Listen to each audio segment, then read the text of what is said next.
Bonjour tout le monde, ici Jean-Raphaël pour la suite du cours à distance d'ondes et physique moderne. Alors avant qu'on poursuive avec la matière où nous étions rendus, je me suis dit comme ça fait très longtemps que nous sommes arrêtés, j'allais peut-être revenir sur la dernière chose qu'on avait vue ensemble, c'est-à-dire la section des lentilles minces. Alors juste faire un bref rappel là-dessus pour remettre les idées en place parce que la suite va quand même utiliser les mêmes concepts. Alors, une lentille, c'est la combinaison de deux dioptres sphériques. En fait, une lentille n'a pas besoin d'être deux dioptres sphériques, là. On pourrait avoir des segments de parabole ou des formes, des ellipses ou autre chose.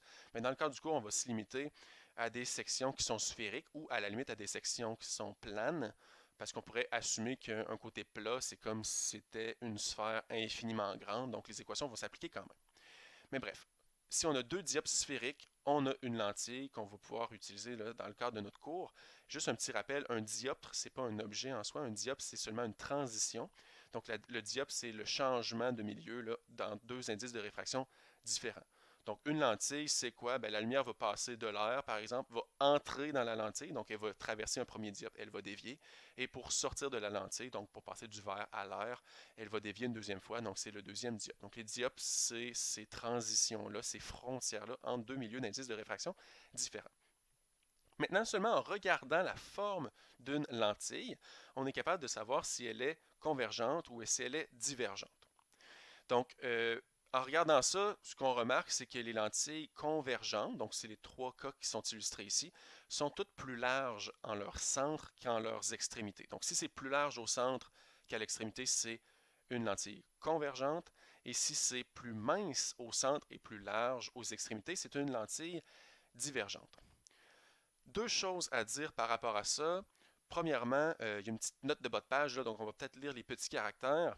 Ce que je vous ai dit, là, plus large au centre, c'est convergent, plus mince au centre, c'est divergent.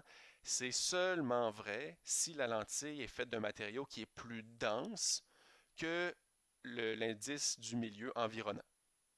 Mais je vous dirais, habituellement, les lentilles sont dans l'air, donc elles vont toujours être plus denses que le milieu environnant.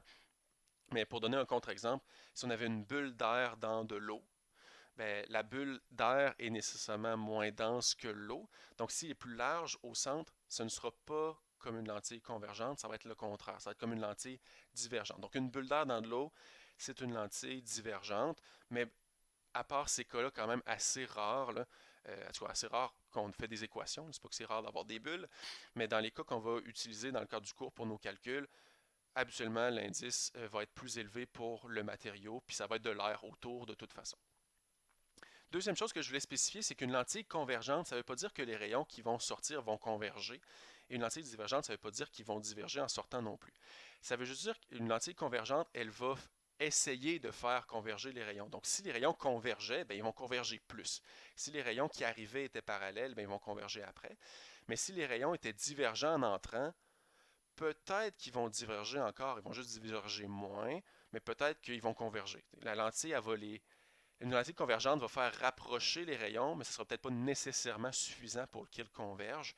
Et la même logique s'applique pour une lentille divergente. Le résultat va pas, les rayons émergents ne vont pas nécessairement diverger, mais ils vont converger moins, ou vont diverger plus s'ils divergeaient déjà. Ceci étant dit, une autre chose importante à mentionner avec les lentilles, c'est à cause de leur forme sphérique, on va en reparler plus tard avec les dioptres sphériques, mais on en avait parlé aussi avec les miroirs sphériques.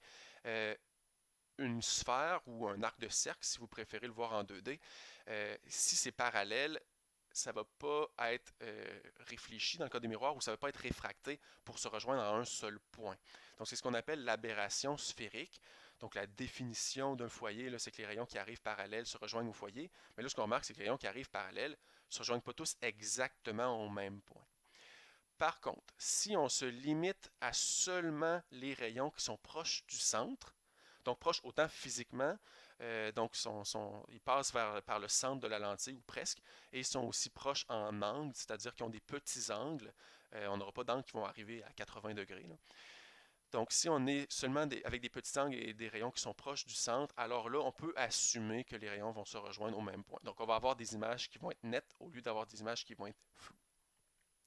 Ça, c'est l'approximation qu'on va faire dans le cadre du cours, qui est quand même une approximation qui est valide dans la plupart des cas, là. Notre œil est un bon exemple. Donc, avec la pupille, la lumière passe seulement par le centre de l'œil. Il n'y a pas des rayons qui arrivent par les extrémités, là. Donc, les rayons qui arrivent sont paraxiaux. Donc, ça nous permet d'avoir des images nettes. Et dans pas mal tous les instruments d'optique, ça pourrait être un appareil photo et tout, il y a un iris là, qui va bloquer les rayons qui sont aux extrémités pour seulement laisser passer la lumière qui est au centre. Donc, c'est pas une approximation farfelue là, qui fonctionne seulement en théorie, ça fonctionne quand même bien là, dans le cas de tous les jours. Maintenant, on va s'attaquer présentement aux lentilles qu'on appelle minces. Donc, une lentille mince, ça fait en sorte qu'on peut considérer les deux dioptres, donc les deux transitions, comme un seul objet. Donc, on l'a dit, une lentille, c'est deux dioptres, c'est-à-dire que la lumière va dévier deux fois. Mais si la lentille est mince, les deux déviations vont tellement être proches qu'il n'y aura pas une grosse différence de chemin entre les deux. Donc, on peut dire, il y a un rayon qui arrive, il dévie en traversant la lentille, puis il ressort. Donc, on ne va pas considérer deux déviations rapprochées, on va en considérer seulement une seule. Et maintenant, si la lentille est mince, mais je ne peux pas dessiner seulement une ligne verticale. Donc, on va utiliser cette notation-ci, donc des flèches aux extrémités pour une lentille convergente et une flèche inversée, ou des fois ça peut être un triangle inversé, pour une lentille divergente. Essentiellement, si vous poursuivez les lignes, ça donne la forme de la lentille. Donc ici, avec la lentille convergente, si on poursuit les lignes des flèches là, pour se rejoindre, mais on aurait quelque chose qui est plus bombé au centre, donc plus large au centre, c'est convergent. Et le symbole de la lentille divergente, pardon, nous fait un sablier, là, donc plus mince au centre, plus large aux extrémités. Donc ça nous aide là, à visualiser si c'est convergent ou si c'est divergent. Maintenant, quand on a une lentille mince, comment on fait pour savoir à partir d'un objet où est l'image, ou si on a l'image où est l'objet, ou qu'on a les deux, où sont les foyers, et quelle est la distance focale? Mais il y a deux façons de procéder. Il y a avec des équations et il y a avec des rayons qu'on pourrait tracer à l'échelle. Donc des rayons qu'on peut tracer à l'échelle, évidemment, on ne veut pas avoir à tracer des nombres normales, avoir à mesurer des angles, utiliser l'équation de Snell-Descartes, là, N1 sin θ1 égale N2 sin θ2, faire ça pour les deux dioptres. Donc, on utilise à la place les trois rayons qui sont dessinés ici, qui sont les rayons principaux. Donc, ces rayons principaux, ce n'est pas les seuls rayons, évidemment, qui existent, juste c'est les trois qu'on peut tracer sans calcul. Donc, si on commence par le rayon 1, donc un rayon qui est incident, qui est parallèle, donc un rayon incident parallèle à l'axe optique, va émerger aligné avec le foyer image. Donc, petite parenthèse ici, quand on avait vu les rayons principaux avec les miroirs sphériques, il y avait juste un foyer pour un miroir. Hein, les rayons y arrivent parallèles, ils vont réfléchir et passer par le foyer ou être alignés avec le foyer. Ou si on a un objet au foyer, bien, les rayons vont sortir parallèles. Mais ici, les rayons incidents et les rayons émergents ne sont pas du même côté de la lentille. Là. Ça passe au travers, c'est pas réfléchi. Donc, il y a deux foyers. Il y a le foyer où que les rayons émergents vont aller si les rayons incidents sont parallèles. Donc, ça, c'était notre rayon 1. Là. Un rayon incident parallèle va émerger aligné avec le foyer image, donc à droite. Et un rayon incident aligné avec le foyer objet, à gauche, c'est le rayon 2, va émerger parallèle à l'axe optique. Donc, dans le cas d'une lentille convergente, le foyer objet est à gauche, le foyer image est à droite. Pour une lentille divergente, ça va être le contraire. Donc, foyer objet, c'est pas il n'est pas nécessairement du côté de l'objet. Le foyer image, pas nécessairement du côté de l'image. C'est juste le foyer objet. C'est lui qu'on utilise avec le rayon incident. Puis le rayon incident, ben, c'est lui qui est en lien avec l'objet. Tandis que les rayons émergents se rejoignent à l'image. Donc le rayon émergent va être aligné avec le foyer image si incident était parallèle. Donc c'est un peu la logique ici là, pour foyer objet et foyer image.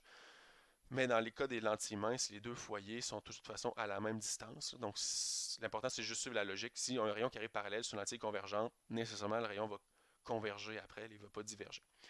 Donc, c'est pour les rayons 1 et 2, parallèle aligné avec le foyer ou aligné avec le foyer parallèle.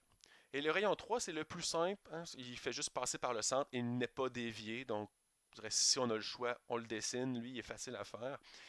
Et pour trouver l'image, c'est le point de rencontre des rayons émergents. Donc, on a besoin de deux rayons pour trouver l'image ou deux rayons pour trouver l'objet, si on connaissait l'image. Mais c'est bien de connaître les trois rayons parce que si l'objet était sur le foyer, par exemple, sur le foyer objet à gauche, j'aurais pas pu dessiner le rayon bleu, le rayon 2, et il aurait été vertical. Donc, j'aurais pas pu l'utiliser. Donc, c'est bien de connaître les trois pour toujours en avoir deux disponibles pour localiser l'objet ou localiser l'image. Ce sont les mêmes rayons pour une lentille divergente, donc le rayon 1, le rayon incident parallèle va émerger aligné avec le foyer, donc si le foyer image est à gauche. Le rayon 2, un rayon incident aligné avec le foyer objet, va émerger de façon parallèle. Et le rayon 3, qui est pareil, passe par le centre, n'est pas dévié. Donc c'est bien beau tout ça, mais on ne fera pas toujours des schémas à l'échelle pour évaluer où est l'image ou quelle est sa grandeur et ainsi de suite. Habituellement, on va utiliser des équations, mais tout de même, ces rayons-là sont très utiles parce que c'est eux qui nous ont permis d'obtenir les équations que je vous présente ici. Donc je ne vous présente pas la preuve, mais d'où viennent ces équations? C'est essentiellement les rayons principaux et un peu d'algèbre, un peu de trigonométrie là, pour obtenir ces équations-là. Donc, l'équation en haut et l'équation en bas sont les mêmes qu'on avait avec les miroirs sphériques. Donc, c'est facile à se souvenir. 1 sur P plus 1 sur Q égale 1 sur F. Donc, le lien entre la position de l'objet, la position de l'image et la distance focale. Faire attention aux signes. P, Q, F peuvent être positifs ou négatifs. Là, ça dépend s'ils sont réels ou virtuels. Et pour le grandissement, donc complètement en bas, le grandissement, c'est toujours le rapport entre la hauteur de l'image et la hauteur de l'objet. Mais comme pour les miroirs simples, comme pour les miroirs sphériques, pardon, les lentilles minces, le grandissement se calcule aussi avec moins le rapport de la distance image sur la distance objet. Donc m c'est égal à moins q sur p. Et finalement, l'équation du centre. Ça, c'est le lien entre la longueur focale et la lentille elle-même. Donc, quand on veut fabriquer une lentille, on fait quoi? On ne va pas par essai-erreur. Donc, on utilise cette équation-là pour trouver la longueur focale. Donc, le 1 sur f qu'on retrouve dans l'équation du haut, ben, c'est égal à n2 moins n1 sur n1 multiplié par 1 sur r1 moins 1 sur r2. Donc, c'est quoi tous ces termes-là? N1, c'est l'indice de réfraction du milieu environnant. Donc, si on assume que c'est le même milieu là, à gauche de la lentille et à droite de la lentille, évidemment, sinon l'équation ne s'applique pas. Mais si c'est le même milieu qui est autour de la lentille, c'est N1 son indice. Habituellement, c'est l'air. Donc, habituellement, N1, c'est 1. Mais si on avait une lentille dans l'eau, ben, il faudra en tenir compte. Sa longueur focale ne serait pas la même. N2, c'est l'indice de la lentille elle-même. Donc, si c'est du verre, ça va être proche de 1,5, ainsi de suite. Et finalement, R1 et R2, c'est les rayons de courbure des deux côtés de la lentille. Et ici, il faut faire très attention d'utiliser la convention de signe pour l'équation. Ce n'est pas les valeurs absolues des rayons. Il faut tenir compte. Est-ce que le centre de courbure se situe du côté des rayons émergents? Si oui, c'est positif. Sinon, c'est négatif. Donc, on va revenir à cette convention de courbure-là quand on va parler des dioptres sphériques. Mais faites bien attention, ici, il faut en tenir compte. Et finalement, à gauche de l'équation, 1 sur f, j'ai mis que c'est égal à v. Ça, c'est parce que 1 sur f, ça intervient souvent dans les équations de lentilles ou d'optique en général. Donc, 1 sur f, on l'a appelé autrement, donc on a défini une variable. Dans ce cas-ci, c'est v, c'est la vergence de la lentille. V, ou si vous voulez, c'est sa puissance, c'est la puissance optique. Donc, à quel point une lentille fait dévier beaucoup les rayons. Plus elle fait dévier les rayons beaucoup, plus la valeur de v va être en valeur absolue grande. Ça pourrait être une grande valeur positive ou une grande valeur négative selon la lentille si elle est convergente ou divergente. Mais plus V est grand, plus la lentille fait dévier les rayons. Et cette valeur-là, c'est celle que vous avez quand vous allez chez l'optométriste pour avoir une prescription. Là. Donc, si vous dites, ah, mes yeux, moi, sont à moins 2,5, mais c'est quoi ce moins 2,5-là? Mais c'est la valeur du V, c'est moins 2,5 dioptries. Donc, ça, c'est la valeur de 1 sur F, si vous voulez, de votre lentille. Maintenant qu'on a les équations, on pourrait peut-être les appliquer dans un exemple.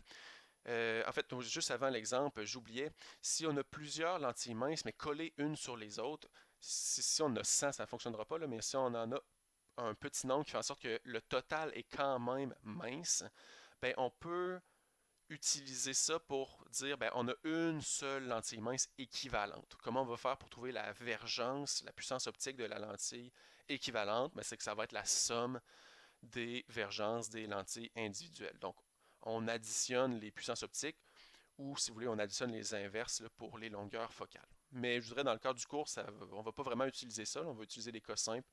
Il y a juste une lentille, non pas deux, trois lentilles collées ensemble. Mais dans la vraie vie, là, on a souvent des lentilles composées de plusieurs lentilles collées ensemble parce qu'une lentille va compenser pour les défauts de l'autre pour éviter des séparations de couleurs, ce genre de choses. Donc, c'est pratique de coller des lentilles ensemble dans la vraie vie, mais si c'est le cas, c'est comme ça qu'on trouve la longueur focale équivalente ou la puissance équivalente. Mais dans notre cas, on ne va pas s'attaquer à ça.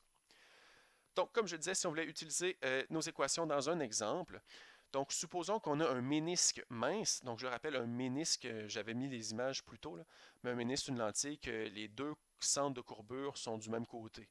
Donc, essentiellement, c'est pas les deux côtés sont bombés ou les deux côtés sont concaves. Là. Ça va être concave-convexe ou convexe-concave. Mais bref, on a une lentille mince, on a un objet lumineux placé à 30 cm du ménisque.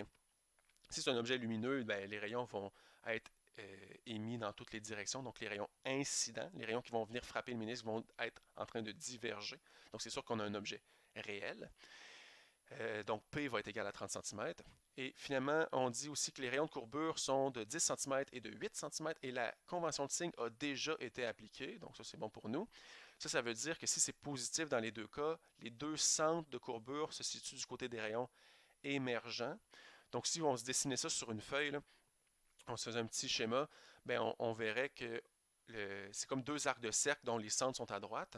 Et l'arc de cercle de droite, donc la deuxième surface, c'est un cercle plus petit. Là, donc, la courbure va être plus prononcée.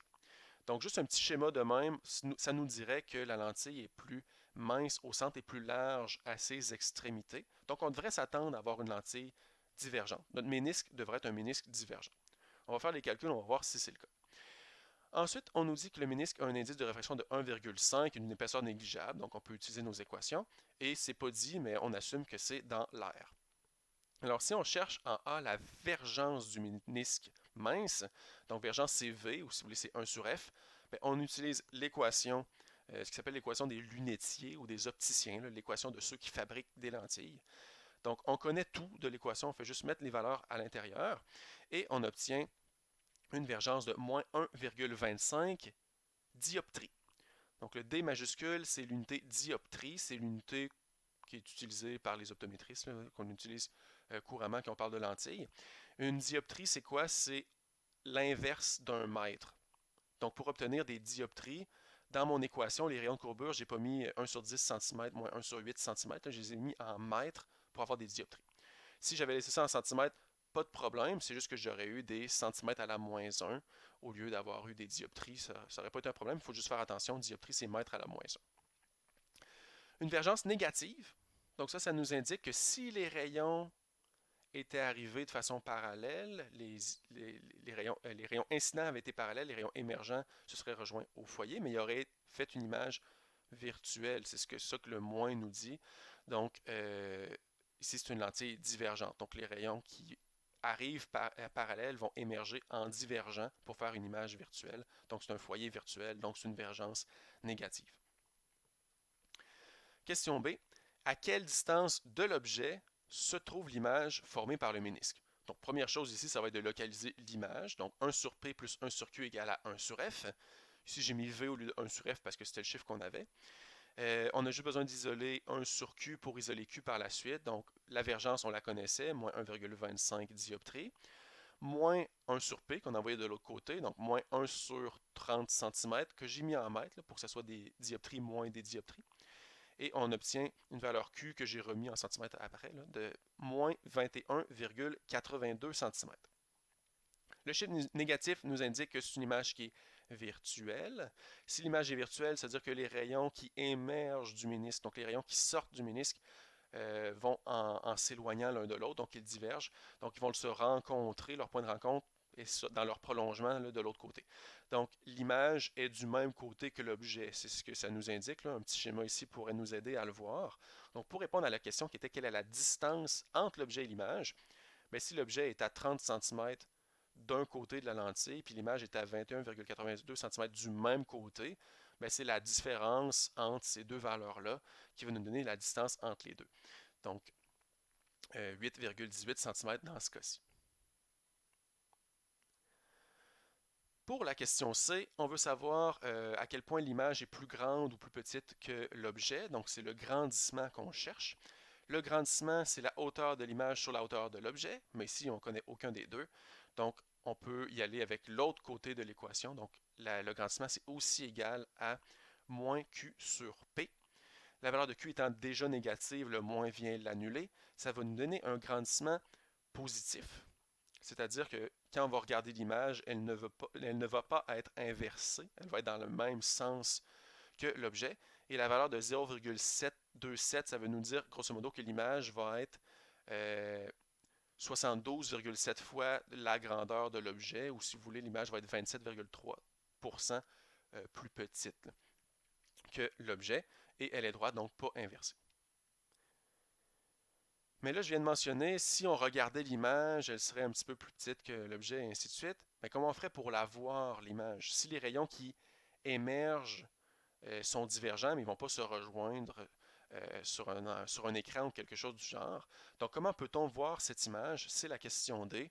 Mais si les rayons émergent en divergent, donc l'image est virtuelle, vu que le Q était négatif, on ne peut pas l'approcher sur un écran, ça c'est impossible. Donc, qu'est-ce qu'il faut faire? Bien, il faut regarder au travers du ménisque. Donc, on se situe du côté des rayons émergents pour que les rayons qui sortent du ménisque aillent dans notre œil, évidemment. Donc, si on se situe du côté des rayons émergents, on regarde au travers du ménisque pour voir l'image qui se situe de l'autre côté.